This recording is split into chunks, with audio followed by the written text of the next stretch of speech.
The superpowers of an INFJ. We can predict the future, believe it or not, and we love to figure out people, and we could see right through them. The first thing I do when I meet a person is I try to figure them out. Try to figure out the way they think, how they perceive the world, how deep they could think. And again, it is all unconscious. It is naturally happening. This is something that we're not noticing that is happening. It just happens. I was thinking about the reasons why we do this. I think most noticeably is to see what type of energy and like what type of mind we may open ourselves up to. So before we can give ourselves to the other person, we want to see, okay, what are they going to do with my energy? What are they going to do, example, like with my kindness and generosity? Are they someone I could trust? Can I feel safe around this person? And most importantly, is this person being real? Are they authentic? We can see right through the BS. We could catch those lies. We know when something's going on. And another reason I think maybe a little more personal to me, I like to figure out the depth of the other person. How deep they could think, how philosophical they could get. Could they talk about spiritual things? They can talk about things that are not on this planet, you know, things that are symbolic, metaphorical. Are they able to go there? And if so, this may be my person. I know how this conversation is going to go. I know that I could pour more of my energy into it because I know I would receive a lot of it back. A lot of what we do, we're on battery saving mode. We're trying to preserve as much energy as possible, and this is just our way of doing so. I think it's pretty cool,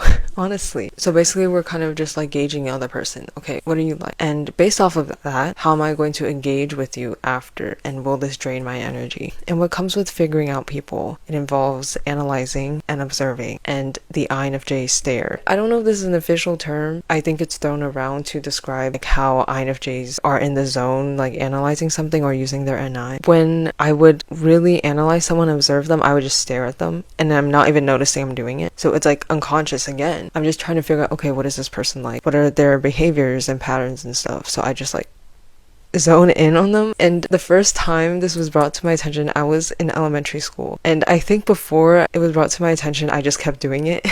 Okay, I was just staring at my classmate. He was walking across the room and I was just full on staring, and then he turned to look at me and he did some gesture or something, like he was freaked out, and I was like, oh my god. And then since then I've been so self-conscious about looking at people. I have not been INFJ staring down people because I'm scared to like freak people out now. But if I were to be like, you know, in like a sports arena and like higher floors and I could just stare and observe people, that would be my field day. I love just observing people. I think that comes with being an INFJ too, just figuring out people, observing them. And I think our greatest superpower is NI, which is introverted intuition. And someone left a comment asking if I know about cognitive functions. I do, but I'm not very educated on it. I just like broadly know what they mean and like how they relate to each other and stuff. But yeah, NI is our most dominant function, and it's basically how we like gather and process information. We look at patterns and behaviors, and from that we are able to make conclusions and make pretty insightful guesses about the future, and usually I think they become true. This process of observing, taking in the information, sitting with ourselves and like picking things apart, looking at the patterns. Okay, based off all of this, I think this is going to happen. I think a lot of these INFJ traits and habits, we unconsciously do them, but we're aware that it's happening. I don't catch myself going into like analyzing someone, but once I'm analyzing someone, like, oh, okay, I'm analyzing someone again. And what I mean by predicting the future, it's not like on this day a hurricane is going to come, like